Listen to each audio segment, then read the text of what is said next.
La cosmologie, c'est l'infiniment grand avec la relativité générale, mais c'est aussi l'infiniment petit avec les particules, puisque quand on voudra s'intéresser au Big Bang, on se situera dans une époque où l'univers est une petite boule très chaude.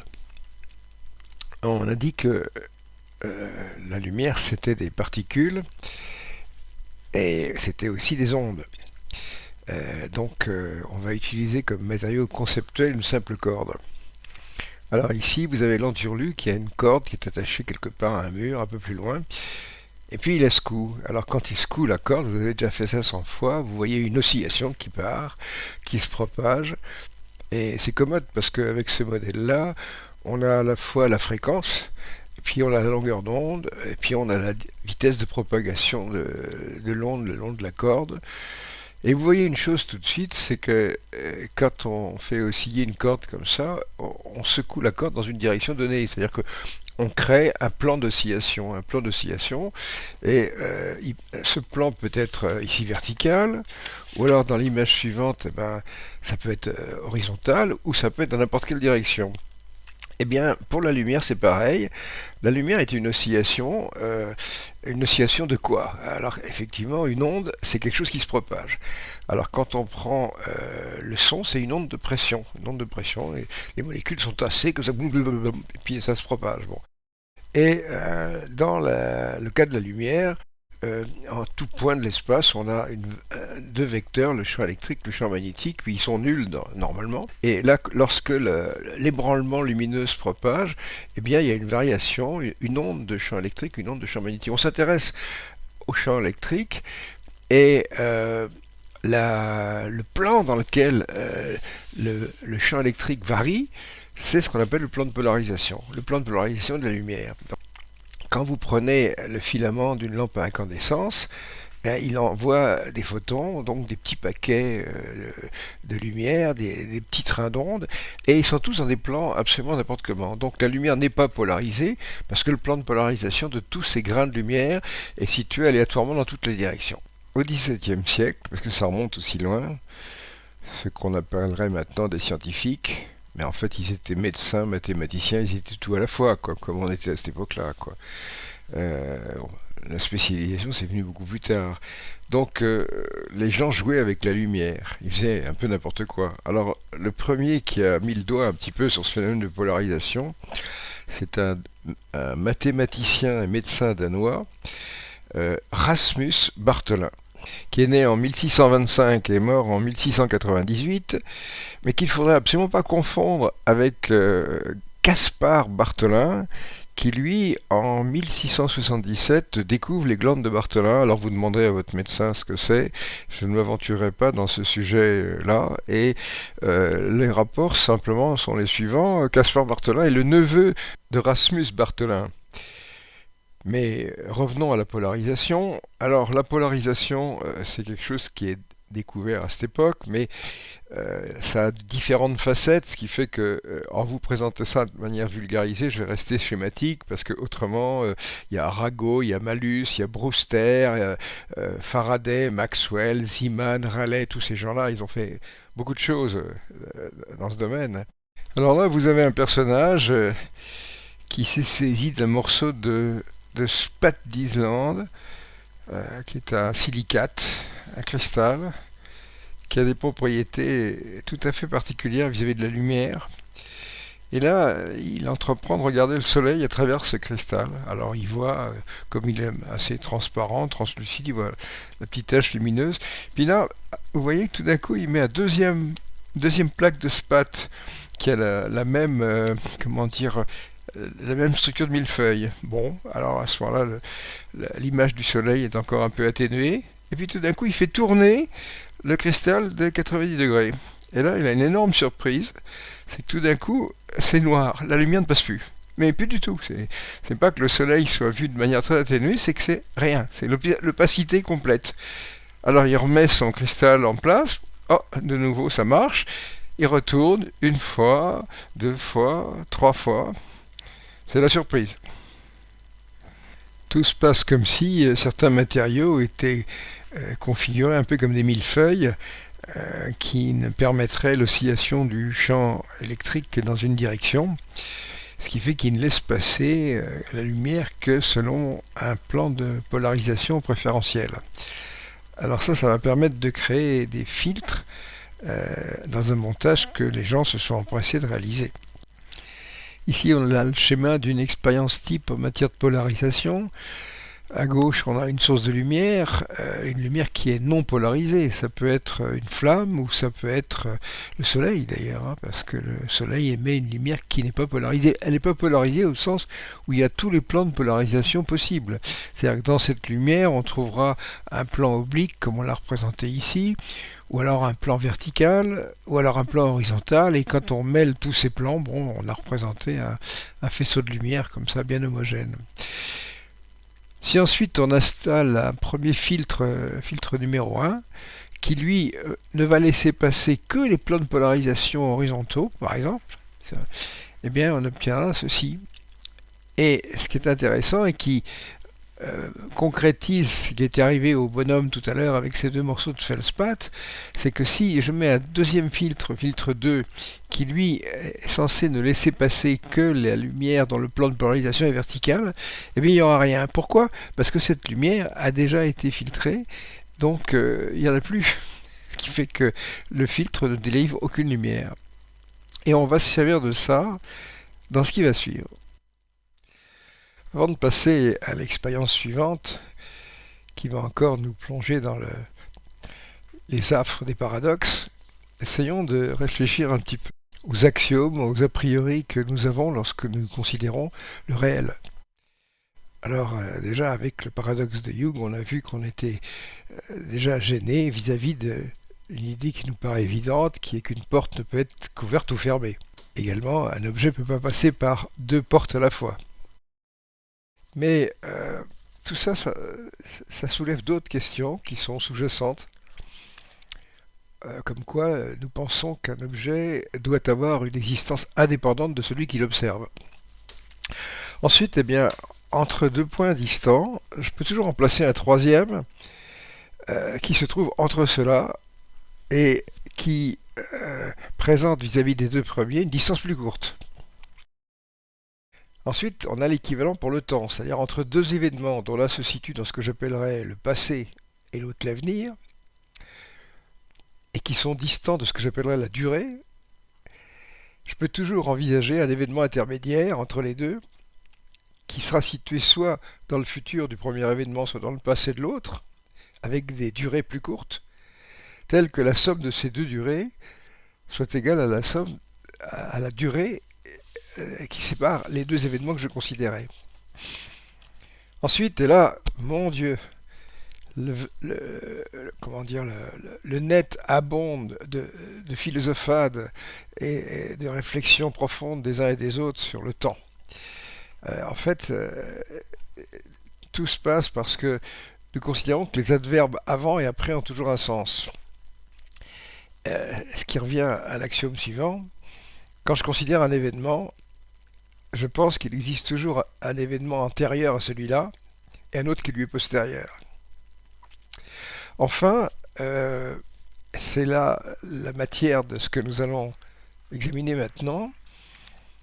Il paraît intuitif de penser qu'un objet ne peut pas se situer au même moment en deux points distants. On pourrait reprendre la phrase de Feynman disant si vous avez compris la mécanique quantique, c'est qu'alors toutes ces choses-là vous paraissent évidentes. Hein. Et c'est vrai que pour un quanticien qui, lui, est une sorte de schizophrène qui vit dans un espace de Hilbert, dans un monde complètement à part, effectivement, je me rappelle un type qui disait, c'était pas faux, toutes ces choses-là sont paradoxales si on les examine avec la logique classique. Mais avec la logique de la mécanique quantique, alors ça devient évident. Vous savez, tout ça, ça vous paraît très étrange. Mais en fait, notre pensée, elle est formatée dès le départ. Quand vous naissez et que vous ouvrez les yeux, eh bien, vous faites une idée de la topologie et de la géométrie des objets avec les yeux, puis surtout avec les mains. Les mains, c'est ce qui permet d'apprécier. Puis il y a un étalon de longueur, c'est la bouche. Hein. Quand je prends mon rasoir électrique, là, ah, si je veux savoir à la taille du rasoir, il faut que je le compare à ma bouche. Donc un enfant, lui, il a ses sens en éveil, l'audition, la vision, etc. Et puis il acquiert toute une conception de l'espace et du temps. Par exemple, quand vous prenez les autistes, je pense au film Redman, par exemple, vous vous rappelez, le type qui voit une boîte de cure-dents tomber, il dit il y en a 414. Eh bien, c'est parce que son horloge temporelle fonctionne pas comme la nôtre. Moi, quand j'avais une quarantaine d'années, j'ai été invité par mon ami Benveniste à La Baule, dans sa maison de vacances. Et il se trouve que j'avais quitté La Baule très tôt, quand j'avais, je sais pas, 8 ans, 10 ans. Donc, quand je suis arrivé là-bas, j'ai retrouvé la maison de mon enfance qui avait rapetissé de moitié.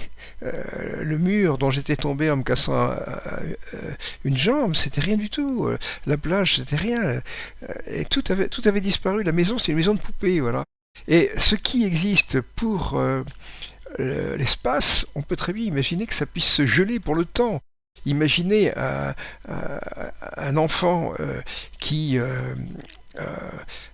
entre dans le coma et qui se réveille à 25 ans, eh bien, il peut très bien à ce moment-là ne pas percevoir les décors avec le même temps que nous. C'est-à-dire que nos gestes lui paraîtront extrêmement lents, ce qui fait que pendant une seconde, il pourra percevoir ce que nous, on percevra en 10 minutes. Comme le gars Redman qui arrive à compter ses cure-dents à toute vitesse, parce qu'il ne vit pas dans le même temps que nous. Ensuite, du point de vue de l'espace, tout à l'heure j'ai évoqué des tas de concepts comme ça qui paraissent tout à fait évidents. Mais livrez-vous un petit exercice. Vous voyez, vous prenez votre main comme ça, et puis, vous voyez, vous croisez les doigts comme ça. C'est facile de croiser les doigts. Alors après, vous faites une expérience, vous ouvrez la bouche, et vous mettez vos deux doigts sur les dents de la mâchoire inférieure. Vous verrez, vous vous demanderez combien vous êtes. Hein, bon. Il y a une autre image assez amusante. Vous prenez une bille comme ça, et vous mettez la bille sous vos deux doigts, comme ça, vous voyez, comme je le fais. Et cette bille, vous la roulez sur un support plan, comme ça, et vous verrez, vous aurez l'impression qu'il y a deux billes. Alors évidemment, vous savez qu'il n'y a qu'une seule bille, mais il faut bien comprendre une chose, c'est que votre cerveau a été formaté. Il y a des tas de choses. Par exemple, j'imagine que dans l'Antiquité, ou en tout cas au Moyen-Âge, les gens étaient persuadés que l'espace était fini, quoi. Il y avait un haut et un bas, que la Terre pouvait pas être ronde, parce que les gens en bas, ils tomberaient, quoi. Donc il y a toute une quantité de choses comme ça que vous avez dans la tête. Et dans la relativité générale, on va essayer de vous déformater. Toujours est-il qu'après avoir suivi toutes mes vidéos, vous verrez peut-être les choses un peu différemment.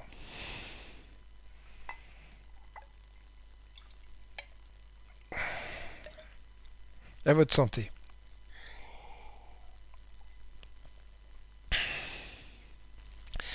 Dans ce qui va suivre, deux personnages vont jouer un rôle central. Le premier, c'est un jeune étudiant qui vient de terminer son 3e cycle d'optique et qui s'appelle Alain Inspect. Et le second, c'est un chercheur au CNRS qui s'appelle Costard-Bourgard, Olivier Costard-Bourgard. Il y a d'autres personnages qui jouent aussi un rôle, mais ils sont décédés à l'époque. C'est Einstein et deux de ses complices qui s'appellent Podolsky et Rosen. Vous les voyez sur la photographie qui est sur l'écran. On sait que Einstein avait toujours été très sceptique sur la fiabilité de la mécanique quantique. Il résumait ça avec sa phrase que tout le monde connaît, qui est « il ne pensait pas que Dieu puisse jouer au dé ». Et il a eu une correspondance pendant des années assez homérique avec Niels Bohr, qui était un des pères de cette physique quantique. L'année 1935 est une date dans le conflit qui oppose Einstein et Bohr. Einstein publie avec Boris Podolsky qui a 38 ans, Einstein en a 55, et avec Nathan Rosen qui lui a 25 ans, c'est le genou de la bande, un article dans le numéro du mois de mai de Physical Review. Est-ce que la description de la réalité physique par la mécanique quantique peut être considérée comme complète, au sens où les phénomènes physiques sont décrits par un élément de la théorie et les éléments de la théorie correspondent à une réalité physique.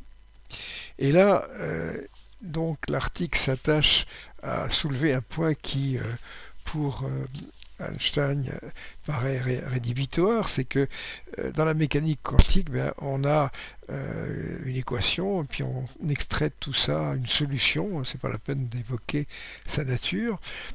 Et là, ce que Einstein note, c'est qu'il y a une situation où on a une solution qui est la même pour deux objets, c'est-à-dire et des objets qui sont distants, qui sont décrits par les mêmes fonctions. Donc c'est le même objet.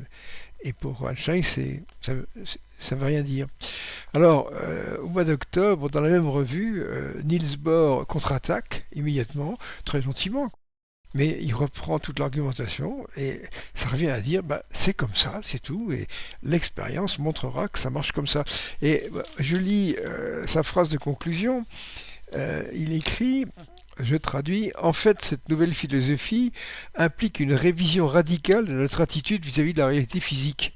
Et puis, il met un parallèle après, il dit que ça doit être mis en parallèle avec la modification fondamentale de toutes les idées sur le caractère absolu qu'on confère au phénomène physique, telle qu'elle a découlé de la relativité. Donc, on voit donc que dans ce début de siècle, les deux tournants majeurs, c'est la mécanique quantique et la relativité. C'est complètement fou, quoi. Il y a une explosion complète de la conception du monde que les gens pouvaient avoir. Bien, Einstein meurt en 1955 et Niels Bohr en 1962. Donc tous les deux seront décédés depuis 16 et 23 ans quand Alain Aspect pourra monter l'expérience qui permettra de les départager. Et cette expérience a une importance fondamentale parce que ça montre une chose, ça illustre le propos de Feynman qui disait que la nature était absurde. Bon, elle n'est peut-être pas absurde, mais la façon dont on la regarde, ça nous paraît absurde. Et la question fondamentale était, est-ce que cette prédiction théorique sera confirmée ou infirmée par l'expérience? L'expérience d'Aspect et de Gustave Borgard est basée sur la polarisation. Donc on va une fois de plus revenir sur cet aspect fondamental de la physique. Et pour ça, on va citer un personnage qui est Michael Faraday, l'anglais Michael Faraday. Voilà ici le dessin de son laboratoire, ce qui vous permet de comprendre comment on travaillait à l'époque. Et puis voilà une photographie de Michael Faraday, parce qu'à son époque, la photographie permettait de fixer la figure des grands noms de la science. Alors il est représenté ici avec sur sa table une source de lumière, une lumière non polarisée avec des plans de polarisation dans tous les sens. Puis alors on a un rayon qui part comme ça. Il interpose un premier filtre polariseur que j'ai représenté ici et qui va ne laisser passer que les photons qui ont un plan de polarisation horizontale. Donc on dit la lumière est polarisée horizontalement. Coup suivant, il met un deuxième filtre polarisé horizontalement et effectivement, cette lumière polarisée horizontalement passe au travers de ce filtre. Et puis là, il tourne le filtre de 90 degrés et comme on l'avait évoqué plus tôt, eh bien, ce second fil bloque tout. La lumière ne passe pas. Bon. Il remet les deux filtres dans la position initiale et ensuite il va installer un solénoïde. Un solénoïde, ah oui, qu'est-ce que vous voulez, les gens jouaient avec la lumière, ils jouaient avec l'électricité, pourquoi ne pas regarder ce qui se passe quand on envoie de la lumière dans une bobine qui crée un champ magnétique? Et là, il se passe un truc bizarre, c'est que la lumière ne passe plus. Le deuxième filtre bloque le faisceau. Alors, Faraday fait tourner le faisceau de 90 degrés, Il se trouve que dans l'expérience qui est conceptuelle que j'ai présentée là, l'intensité du champ magnétique a été dimensionnée de façon à ce que le faisceau tourne de 90 degrés, quoi. Et effectivement, il constate que cette fois-ci, son faisceau passe alors que le filtre est en polarisation verticale. Autrement dit, le plan de polarisation a tourné, hein. Passons à l'expérience d'aspect.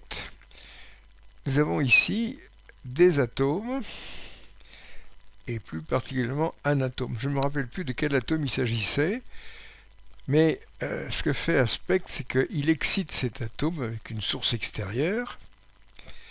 Il réalise ainsi un apport d'énergie, et lorsqu'on met ces atomes dans un état excité, eh bien, il ne tarde pas à se désexciter en se débarrassant de cette énergie. L'atome se débarrasse de cette énergie en envoyant deux photons dans deux directions diamétralement opposées. Et ces photons ont la propriété d'avoir leurs plans de polarisation orthogonaux. Bien sûr, ils ne sont pas systématiquement comme représentés sur la figure, leur orientation est aléatoire, mais le deuxième photon a nécessairement son plan de polarisation orthogonal à celui du premier. Ce faisant, Aspect dispose de filtres polarisants parallèles, comme indiqué sur la figure. Et puis, ici, il a des capteurs qui sont capables de réagir à un seul photon. Un seul photon, c'est-à-dire que le photon déclenche une cascade électronique avec un photomultiplicateur. Mais disons que ces détecteurs permettent de dire « oui, un photon est arrivé » et de se déclencher. Alors, dans le montage tel qu'il est présenté maintenant, avec ces deux fils parallèles, puisqu'on sait que les deux plans de polarisation sont perpendiculaires, si d'aventure un des détecteurs, celui qui est en bas à droite, se déclenche, eh bien l'autre ne se déclenchera pas, hein. Inversement, si c'est celui de gauche qui se déclenche, c'est l'autre qui ne se déclenche pas. Donc on a un peu des réponses oui, non ou non, oui. Je crois que pour ça, tout cela est clair pour tout le monde. Bon. Maintenant, Aspect place un solénoïde qui crée un champ magnétique, comme dans l'expérience de Faraday, sur le trajet d'un des photons. Donc à ce moment-là, on prévoit que grâce à cet effet Faraday, le plan de polarisation va tourner. Donc regardez bien cette disposition. En sortie, les deux plans de polarisation doivent être parallèles, hein. Donc on s'attend à quoi? On s'attend à ce que soit les deux capteurs se déclenchent, soit au contraire, si on était dans cette configuration-là, il n'y ait pas de déclenchement. Donc ce sera une réponse qu'on pourrait appeler oui, oui ou non, non. Et maintenant, voyons ce que donne l'expérience. Lorsqu'on fait l'expérience, eh bien, des photons partent, et puis on a soit une réponse oui-non, soit une réponse non-oui. Vous voyez, comme ceci. J'alterne, soit c'est celui de gauche qui déclenche, soit c'est celui de droite. Mais alors à ce moment-là, à quoi sert le bobinage? Qu'en est-il de cet effet Faraday? Est-ce que ça a marché? Est-ce que le plan de polarisation a tourné? C'est scandaleux. Par exemple, ici, voilà une réponse oui-non avec un point d'interrogation. Et dans le cas contraire, le capteur en bas à droite qui se déclenche, et ça ne devrait pas être comme ça. Eh bien, la mécanique quantique prédit que c'est comme ça que ça va se passer. Alors en haut et à droite, vous avez un quanticien qui trouve ça extrêmement simple et évident et qui dit mais où est le paradoxe? Et là, j'imagine que s'ils pouvaient entendre ça du fond de leur caveau, Niels Bohr dirait formidable, j'avais raison, et Einstein serait obligé de reconnaître qu'il avait tort. Donc, c'est un résultat absolument phénoménal, hein, qui a eu du mal à s'imposer au fil des années, qui a été refait dans différentes régions du globe jusqu'à ce que ça devienne complètement admis. Aspect est rentré à l'Académie des sciences, il a eu des tas de prix, etc. Mais il n'y a pas eu de prix Nobel quand même. Et disons que pour la petite histoire, le patron, c'est-à-dire Costa de Beauregard, était très intéressé par le paranormal et il voyait dans l'expérience d'Aspect une justification de la télépathie. Devant une telle accumulation de paradoxes, la conclusion et l'épilogue ne peut être que quelque chose de strictement personnel. Moi, je dirais, parce que j'ai un peu tendance à penser que la géométrie, ça permet de progresser, et que les progrès scientifiques sont souvent liés à la géométrie, c'est que si tombe sur de tels paradoxes en mécanique quantique, c'est que on n'a pas la bonne géométrie pour la décrire. Alors, les gens des cordes ont essayé de faire quelque chose en étendant l'univers à 10 dimensions, et ça n'a pas marché. Euh, je pense qu'ils n'ont pas abordé le problème sous un bon angle. Bon, ça c'est une première idée. La seconde, j'ai envie de citer Platon et son fameux mythe de la caverne. Et alors, je vais lire le texte de Platon. Dans une demeure souterraine en forme de caverne, les hommes sont enchaînés. Ils n'ont jamais vu directement la lumière du jour, dont ils ne connaissent que le faible rayonnement qui parvient à pénétrer jusqu'à eux. Des choses de même, ils ne connaissent que les ombres projetées sur les murs de leur caverne par un feu allumé derrière eux. Des sons, ils ne connaissent que les échos. Alors voilà, vous voyez ce dessin avec ces gens enchaînés et ils n'ont que des... Ils doivent se contenter d'ombres. Platon commente cette situation en disant que l'un d'entre eux soit libéré de ses chaînes et accompagné de force vers la sortie. Il sera d'abord cruellement ébloui par une lumière qu'il n'a pas l'habitude de supporter. Il souffrira de tous les changements. Il résistera et ne parviendra pas à percevoir ce qu'on veut lui montrer. Alors ne voudra-t-il pas retourner à sa situation antérieure? S'il persiste, il s'accoutumera, il pourra voir le monde dans sa réalité. Prenant conscience de ses conditions antérieures, ce n'est qu'en se faisant violence qu'il retournera auprès de ses semblables. Mais ceux-ci, incapables d'imaginer ce qui lui est arrivé, le recevront très mal et refuseront de le croire. Et peut-être tueront-ils.